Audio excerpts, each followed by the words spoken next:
네, 여러분 심화 문제풀이 특강 시작하도록 하겠습니다. 김지태 선생이고요. 아, 자, 요 심화 문제풀이는 기본 문제부터 시작해서 뭐 심화 문제, 초고난도 킬러 문항까지 이렇게 다양하게 선보이고 있습니다. 제가 킬러 문항은 재작년부터 지금부터 2년 전부터 시작을 해서 작년에 킬러 문항에서 아, 3문제 정도가 출제가 됐어요. 네, 요 문제풀이는 우리가 기본 이론을 했어요. 6월까지 1월에서 6월까지 기본 이론을 했고요. 이때 거의 뭐 모든 것을 다 다뤘어요. 모든 것을 다뤘는데 문제풀이 파트에서는 이제 어떤 큰 줄기 흐름을 다뤘다면 여기에서는 이제 곁가지들, 요거 좀 관련이 없는 것들, 요런 문제들이 좀 섞여 있어요.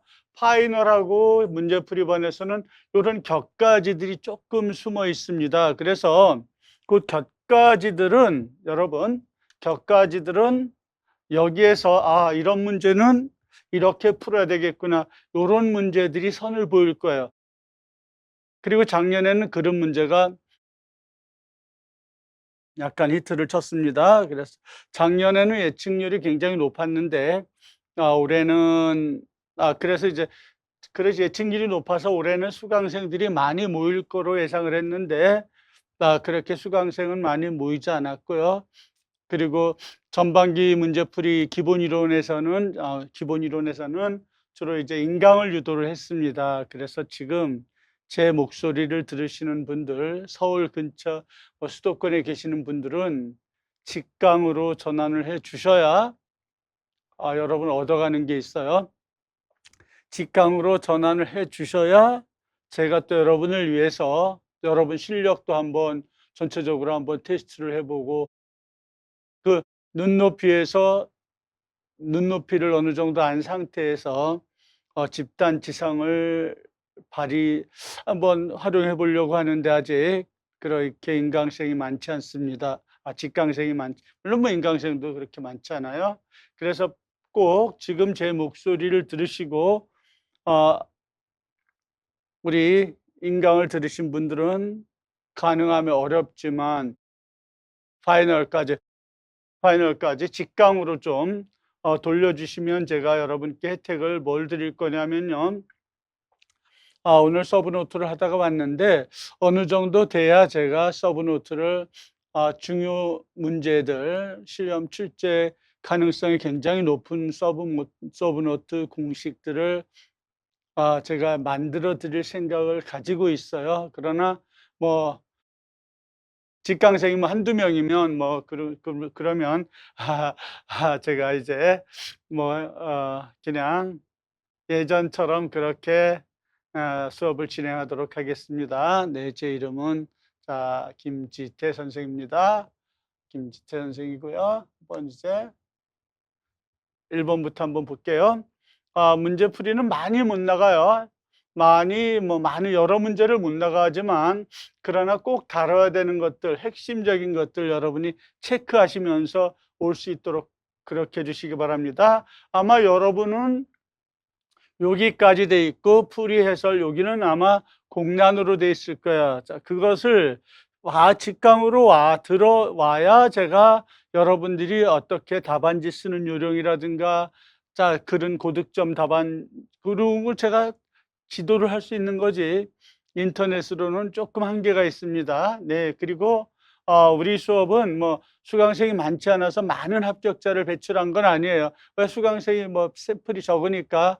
그러나 꾸준히 합격자를 양산해 왔고 재작년에 경기도 수석 뭐 이렇게 해서 합격자는 계속 나오고 있는데 좀 뭐 아직 제가 좀 강의력이 시원찮아서 그렇지만 그래도 계속 합격자는 나오고 있다라는 거. 이제 생산 가능 곡선 경제학에서 1번 처음에 나오면 기회비용 아니면 생산 가능 곡선이 되겠습니다.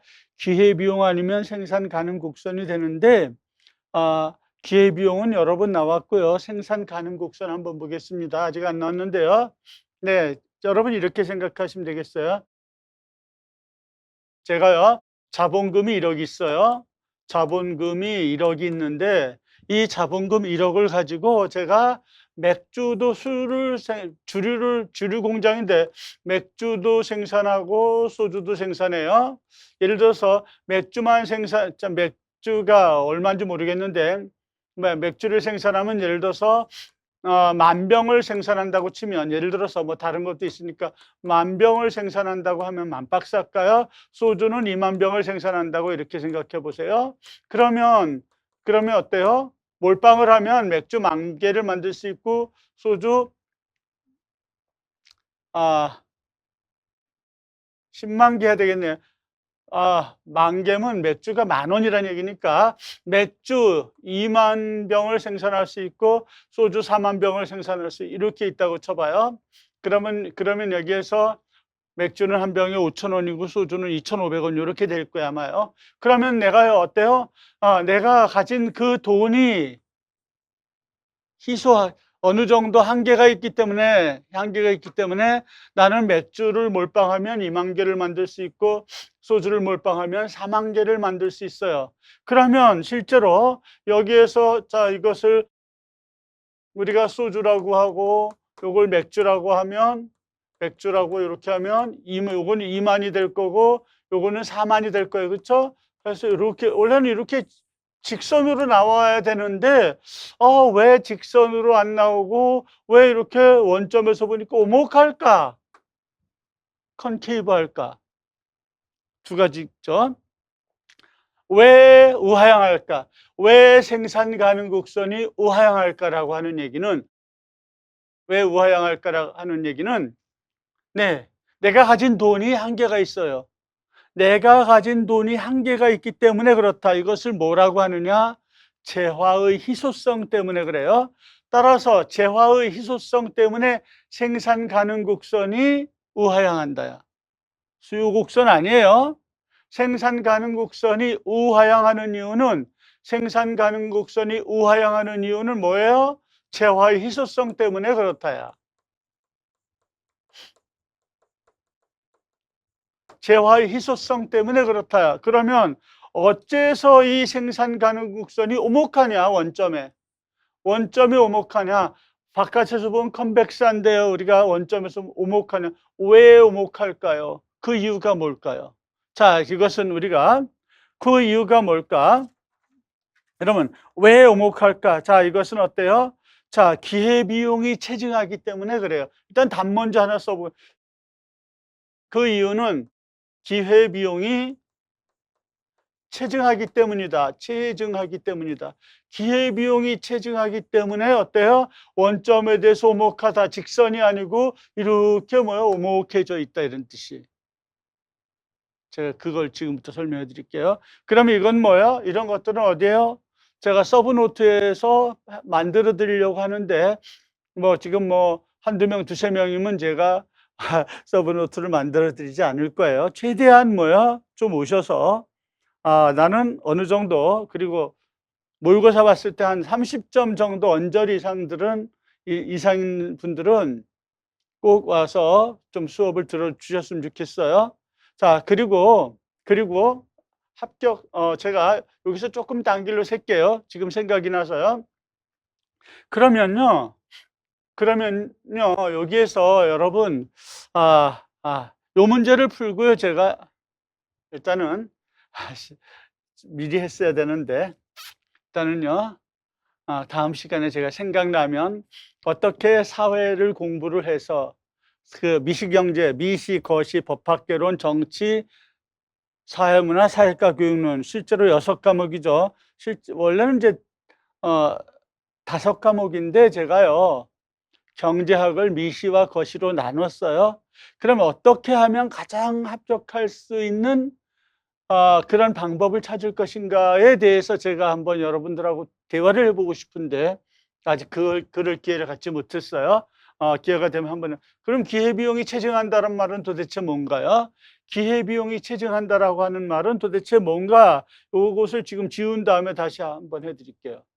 그러면 여러분이에요. 내가요, 요점에 있어. 지금 뭐요? YG와 맥주면 맥주, 소주면 소주. 내가 어떻게 이제 넣기 나름이니까 몰빵을 하고 있는 상태에서 나는 지금 뭐야? 소주를 뭐야? 하나 생산하, 그럼 하나 생산하면서 이렇게, 또 하나 생산하면 이렇게, 또 하나 생산하면 이렇게, 또 하나 생산하면 이렇게 해서 이걸 보면요. X 재화를 어느 한 재화를 생산하기 위해서 포기해야 되는 것이 요만큼이에요. 여기서 또 한잖아요. 요 길이가 일정하다고 가정하면 요만큼이에요. 요만큼이에요. 포기해야 되는 것. 어떤 것을 선택함으로 인해서 포기해야 되는 것의 가치를 기회비용이에요. 그러니까 어때요? 기회비용이 요 길이가 커지죠? 그렇죠? 그러니까 어때요? 기회비용이 체증하기 때문에 그런 거예요. 즉 어때요? 접선의 기울기가 점점 가파라진다 이 소리예요. 어? 접선의 기울기가 점점 가파라진다가 바로 기회비용이 체증하기 때문에 그렇습니다. 그 다음에 이제 요 A, B, C, D, E 점들을 우리 소개를 하겠습니다. 우리는 생산 가능 곡선상에 이 점에 있는 점들은 모든 점들은 여기에 있는 모든 점들은 어떻습니까? 여기에 모든 점들은 생산이 효율적으로 이루어지는 점, 생산이 효율적으로 이루어지는 점 밑줄 한번 쳐보세요. 이걸 뭐라고 하느냐면 파레토 최적점 그래요. 파레토 시험에 잘 안 나오긴 하지만 파레토 최적점. 최적 생산이다 이런 뜻이에요. 후생경제학에 나오는 건데요.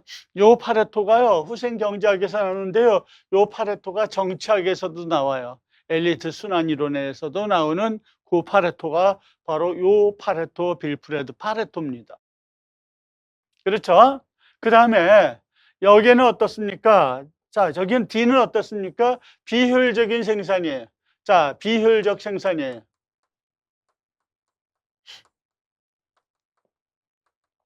예를 들어 생산량 Q는 기술 수준 곱하기 F 노동과 자본인데, 그렇죠? 자, 지금 뭐야? 기술 수준은 어떤 주어져 있다라고 가정하면 내가 지금 뭐야? ABC에서 생산을 해야 되는데 ABC에서 생산을 해야 되는데 어때요? 요것이 제대로 작동하지 않고 있다라는 얘기예요. 그러면 노동이 10,000명이 있는데 10,000명이 다 일을 안 하고 있다라고 하는 얘기는 뭐야? 네, 실업이 증가하면 어때요? ABC에 생산 못하고 덜 생산하겠죠? 그 다음에 뭐예요? 공장 가동률이 떨어지면 100% 공장 가동을 시켜야 되는데 그 100% 공장 가동을 못 시켜요. 그러면 여러분 어떻게 될까요? 이걸 다른 말로 의식하게 어떻게 해요? 유휴설비가 존재하면 노는 자 유휴설비가 존재하면 어때요? 그러면 어때요? 생산이 비효율적이게 된다. 즉 어때요? 놀고 있는 사람 많고 어때요? 이 기계가 안 돌아가면 농땡이를 그렇죠? 자, 놀고 있는 기계 설비가 있으면 어때요? 최적 생산이 안 되겠죠. 베스트 최선을 다하지 않겠죠. 그러면 이렇게 되겠죠. 그럼 뭐요? 어떻게 하면 D에서 ABC로 갈 수 있을까요? 어떻게 하면 지금 현재 비효율적인 생산에서 ABC 효율적인 생산점으로 갈 수 있을까요? 바로 어떻습니까? 자, 실업을 감소시키고 그 다음에 공장 가동률을 높이면 되겠죠. 실업을 감소시키고 그죠? 공장 가동률을 높여버리면 어때요? ABC로 갈 수 있겠죠. 이것도 시험 문제 하나. 그 다음에 지금 현재 인구와 기술 수준으로서는 도달이 불가능한 점이에요. 그렇죠? 요거죠? 네, 요것도 한 문제지만 요것도 한 문제예요. 지금 현재 어떤 나라가 베스트 컨디션 상태에 있어요. 최선의 상태에 있어요. 그런데 어때요? 지금 형태에서 나는 뭐야? 이쪽으로 하고 싶어요. 응? 이쪽으로 하고 싶어요. 그러면 어떻게 할까요? 자, 일단은 인구 유입이 인구가 그쵸? 자, 인구 유입 지울게요. 그러면 나는 이제 이 상태에서 이렇게 하고 싶어요.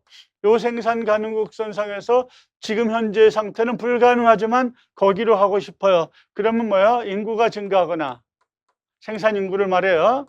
증가하거나 기술 진보가 있거나, 그렇죠? 기술 진보가 있거나, 또 하나는 뭐예요? 자, 지하자원, 지하자원이 발견이 되면 생산성이 높아질 수 있다. 예를 들어서 우리나라에 석유가 발견이 됐다 그러면 뭐야? 더 GDP가 더 커지겠죠. 그것은 생산이 증가를 말해요. 지금 현재 인구 상태로도 그럴 수가 있겠는 거죠. 당연히 기술 진보하면 뭐야? 지금 가지고 있는 뭐야? 자본과 노동으로 더 많이 생산할 수 있으니까 더 많이 생산할 수 있겠죠. 인구가 100만이었는데 갑자기 인구가 10만이 해외에서 유입이 됐어요. 10만이라는 것만큼 더 만들어낼 수 있겠죠. 이런 식으로 해서 네. D에서 ABC로 가는 거, ABC에서 E로 가는 거, 요런 이유. 그 다음에 우하향하는 이유 뭐라고 그랬어요? 재화의 희소성 때문에 그렇다. 오목한 형태로 나타나는 거, 생산 가능성이 오목한 형태로 나타나는 이유가 뭐예요? 기회비용이 체증하기 때문이다. 이거 좀 어렵죠? 그러면 어때요? D에서 ABC로 가는 조건이 뭐예요?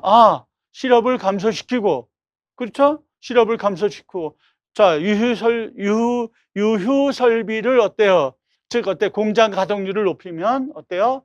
여기에서 이렇게 생산량이 많아져서 이렇게 갈 수 있겠다. 그 다음에 ABC는 어떻습니까? 선택의 차이예요. 취향의 차이입니다. 이것은 뭐야? 쌤, 어떤 건 뭐야? 이건, 그럼 뭐야? 예를 들어서 이것이 맥주고, 소주라고 쳐봐요. 소주라고 쳐봐요. 그러면요, A는 어떻습니까? 맥주가 일방적으로, 그죠? 자, 이 A는 어떻습니까? 소주를 요만큼 생산했다는 얘기고, 맥주를 이만큼 생산했다라고 하는 얘기는 어때요? 자, 이 사람은 뭐야? 맥주를 소주보다 더 선호하기 때문에 만족하는 거예요. 그런데 C는 어때요? 그 무슨 소리 그렇게 하시나? 나는 어때요? 나는 소주파요. 그러면 어떻습니까? 여기에서 소주를 이만큼 생산하고 맥주를 이만큼 생산했다라고 하는 얘기니까 A와 C는 무차별한 거예요. 무차별한 겁니다. 네, 요렇게 정리를 하시면 되겠어요. 이제 마지막으로 여러분들이 답안지에 아마 여러분들은 여기까지만 돼 있을 거야. 그래서 여기까지는 제가 이렇게 블랙박스는 나타났지만 공란으로 이렇게 놨어요. 그러면 여기서 여러분들이 지금 제가 인강을 들으시는 분들은 하라는 대로만 해주세요. 하라는 대로만 해주세요. 자, 하라는 대로만 해주세요. 어때요? 생산 가능 곡선이 우하향하는 것은 뭐 때문에? 재화의 희소성 때문에 그렇다. 요렇게 이 말이 반드시 들어가야 돼. 이 말 안 들어가면요 10줄 아니라 100줄을 썼더라도 답안 고득점이 안 됩니다. 요것이 꼭 들어가야 돼요. 그 다음에 생산 가능 곡선이 원점에 대해서 오목한 것은 어떻습니까? 네, 접선의 기울기가 오른쪽으로 올수록 급해지죠. 이걸 다른 말로 뭐라고 그랬어요? 기회비용이 체증하기 때문에 어때요? 오른쪽으로 갈수록 포기하는 것들이 많아지죠. 네, 그렇죠? 기회비용이 체증하기 때문에 그렇다. 지금 D에서 지금 생산이 비효율적이에요. 그런데요, ABC 생산이 효율적인 점으로 내가 하고 싶어요. 그러면 어떻습니까? 생산은 A 곱하기 노동과 자본의 함수다 해서 보통 이제 우리는 자본을 이렇게 고정을 시키고 문제를 푸는데 그러면 어때요? 노동 실업이 너무 많으니까 어때요? 자, 실업을 감소시키거나 어때요? 공장 가동률이 상승하면 어때요? 네, D에서 파레토 최적점인 ABC로 갈 수 있겠죠? 네, 갈 수 있겠죠? 그 다음에 이제 ABC에서 E로 가는 거였어요. 요 문제는 뭐냐면 이제 문제가 하나 더 만들어지면 그럼 지금 현재 있는 생산 가능 곡선에서 E로 간다라고 하면 어떻게 해서 저 E로 갈 수 있겠느냐에는 어때요? 그 다음에 공장 설비 확충, 지하자원 발견, 그쵸? 그 다음에 인구 증가, 유입, 증가, 그 다음에 또 하나 쓸 수 있는 것이 기술 진보, 이런 것도 물을 수 있어요. 그러면 생산 가능 곡선에서 나올 수 있는 문제는 전부 정리가 됐어요. 이렇게 하시면서 따라오세요. 지금 내가 공부를 덜 했다 그래도 어떻습니까? 우리는 남은 기간 한 4개월 정도 이렇게 좀 더 남아 있겠죠. 이 시간에 최선을 다해서 여러분 합격으로 만들어 갈 수 있어야지. 여러분 수험 기간이 길어지면요, 이건 굉장히 뭐예요? 어 어 어려워요. 여러분 자신도 어렵고 주변 사람들도 어렵고. 자, 그러니까 단기간에 합격을 하셔야 됩니다. 네, 이것이 이제 1 번이고요. 네, 여기까지는 인제 유튜브로 누구나가 들을 수 있도록 나갈 겁니다. 그러면 여기에서 어 여기까지 나가게 해 드릴게요. 그러면 어떻게 하면 합격을 할 것인가? 합격 전략, 합격 전략. 물론 공부를 열심히 하는 거죠. 그러나 여러분 어때요? 공부를 똑같이 하더라도 또 합격하는 분들이, 안 하는 분들이 있어요. 그다음에 그럼 이제 경제학이 있을 것이고, 경제학에서 여기서 미시가 있을 것이고, 거시가 있을 것이고, 거시, 국제경제학은 미시 거시가 합쳐져 있어요. 법학 개론이 있어요. 법학 개론. 그다음에 정치학, 정치학, 사회문화, 사회문화, 사회과 교육론. 우리 사회 과목에서 혼자 여러분이 할 수 있는 것이 요 정도 과목이 되겠어요. 스스로도 할 수 있는 거예요. 물론 저하고 같이 공부도 하겠지만, 자, 여기에 대해서는 여러분들이 최선을 다해 줘야 돼요. 여러분이 최선을 다해 줘야 돼요. 저도 물론 최선을 다합니다. 그러나 여러분들이 정말 서브노트 열심히 해 줘야 되고, 외울 게 외워야 되고, 할 일이 많아요. 네. 물론 자, 요걸 여러분들이 많이 해 줘야, 요 상태에서 여러분 경제학과 법학개론은요, 범위도 넓고 해서 여러분들이 '아, 내가 노력한다.'라고 해서 여러분들이 그 많은 시각을 할 수가 없어요. 합격 수준을 올릴 수가 없어요. 이건 누가 하는 거예요? 제가 하는 거예요. 이건요, 김 선생이 하는 거예요. 따라서 여기에서 다른 분들하고 비슷비슷하게 온다라고 치면, 그리고 이건 교과서에서 그대로 나눈 부분들이 많기 때문에 우리가 교과서 정리를 어느 정도 할 거예요. 그러면 어느 정도 득점이 나와요, 요 세 과목은요. 근데 여기는요, 저하고 같이 하지 않으면 득점이 안 나와요. 여러분 혼자 해서 득점이 다 나오는 그런 과목이 아니에요. 그러면 여기에서 이것을 여러분들이 다른 학원, 다른 수험생들하고 거의 비슷하게 올 수 있다면, 여기서 한두 문제, 그러면 두 문제면 8점이고 세 문제면 12점, 10점 정도 다른 분들보다 몇 점을 더 맞는다면 이게 상대평가이기 때문에 우리는 충분히 합격할 수 있을 거라고 생각이 됩니다. 자, 그러면 지금부터 하더라도 여기에서 어느 정도 되면 제가 서브노트를 만들어 드릴 생각인데, 아마 지금 상태는 아마 어려울 수도 있어요. 네, 여기까지는 여러분이 아마 전체적으로 공개적으로 아마 들을 수 있을, 제 목소리 들을 수 있을 것 같습니다. 많지는 않지만 기본 이론 같이 함께 하셨던 분들, 제 좋지 않은 목소리 들어주셨던 분들, 어 심화 문제풀이와 파이널은 꼭 웬만하면 직강으로 오셔서 들어야 제가 파이널 때 토요일로 또 옮길 수도 있는 것이고, 같이 여러분과 함께 스터디도 한번 할 수 있는 것이고, 요런 기회를 한번 드려서, 자, 합격생 일단은 문제 맞추는 것이 아니라 올해는 합격생을 자, 제대로 수업을 들었으면 합격시킬 수 있는 그런 전략을 좀 바꿨어요. 그러니까 그때, 자, 제 얼굴도 좀 보면서 마무리를 좀 했으면 좋겠습니다.